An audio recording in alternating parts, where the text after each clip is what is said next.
All right, we're on day 19, so let's get ourselves started with the Marshall Mathers LP by Eminem, submitted by Jude. And I think right off the bat, I can say that I liked this more than The Death of Slim Shady.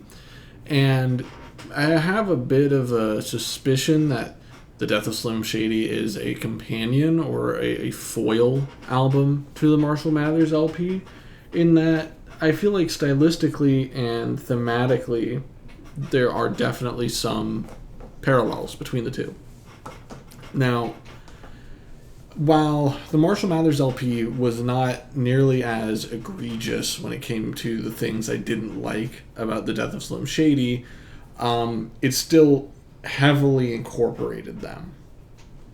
And to me at least, I have food stuck in my mouth. To me at least, I just don't like that so much. I feel like it falls into the really unfortunate stereotype that rap gets.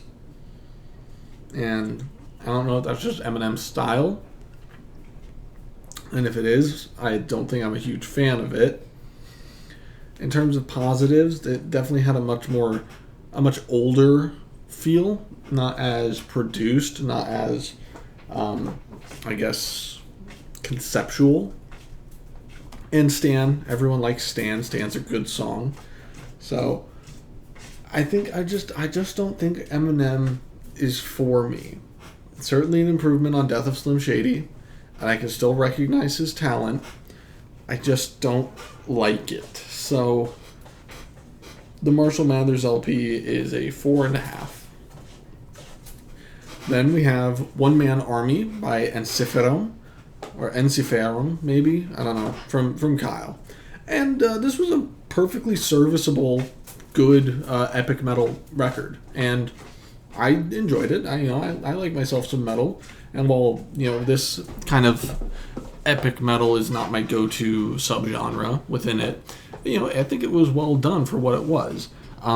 It did at times have the airs of white supremacist music, but obviously nothing overt, nothing direct, so I'm not going to hold that against it. It's just, some parallels, like the whole Deus Volt thing. That's a signifier, and while they didn't fully incorporate that, I don't know, there's just a unfortunate connection in my head between like metal that is about war and dying gloriously with some unsavory movements and ideas.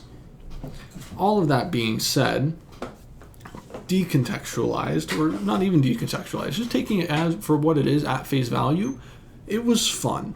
It had a nice energy. The instruments were performed, I think, great. I think the composition and performances were excellent on it. And, this is a time where I feel like I can abide a bit of growling in it. It's still not my favorite thing, but given the atmosphere around it, I didn't think it was unnecessary. I didn't think it was extra. And beyond being a little one note when it comes to subject matter, which is not my favorite, they committed to their aesthetic, they committed to what they were trying to do, and I think they did a good job producing what they wanted to produce.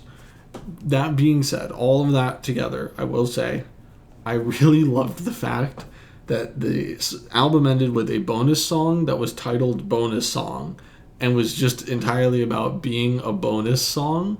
I thought that was fun. That was really fun, and I appreciated that. I don't know if self-awareness is the word, but just that little bit of irony in it. And yeah, I liked it. So One Man Army by Ensiferum, I'm going to give a 7.5 to. Pretty solid. Then we have Kaiki, Suru, Kokyu from the Cabs.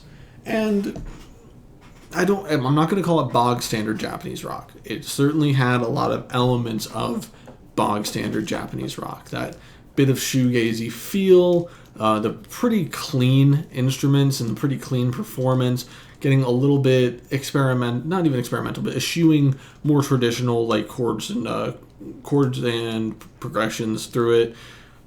But what it did do that I thought was interesting was incorporating screamo a little bit, which was an interesting choice. Interesting is the word I'm going to use for it. I am no huge screamo fan, but I think this was and I'm going to keep using interesting use of it, interesting application of that tool and that sound. And enhance isn't the right word for it. I didn't hate it. I certainly didn't hate it. And it certainly makes them stick out from other albums within their genre, other contemporaries of theirs. But I think just overall, it was a bit lackluster. I feel like if you're going to incorporate screamo, maybe distinguish yourself a little more. Go a little heavier on it. Go a little harder on it. You know, I felt like they wanted the scream, but they didn't want the mo. They didn't want the emo bit, and they didn't want that kind of punky feel to it that you often get, that punch. It had the bite, but not the punch. And you combine the two of those, and I think it would have been a really nice, cohesive project that made a lot of contextual sense within the album. But here, I think it's more so not a gimmick, but just that's neat. You know, it's neat that they did that. It's neat that they tried that. So, Kaiki, Suru, Kokyu, I've heard worse. I'm going to give it a 6.5. Now today. Today we had the Glow Part 2 by the Microphones. And, oh, wow. Okay. I've listened to this album a lot of times. And it's such a beautiful record. I've talked in the past about tasteful applications of noise. And I don't know that I'm getting goosebumps just talking and thinking about it. I don't know if it'll show up on the camera. But Phil Elvira, I think, is already musically a genius. And we will soon, because it's one of my last 3 records, we will come up on another work by him.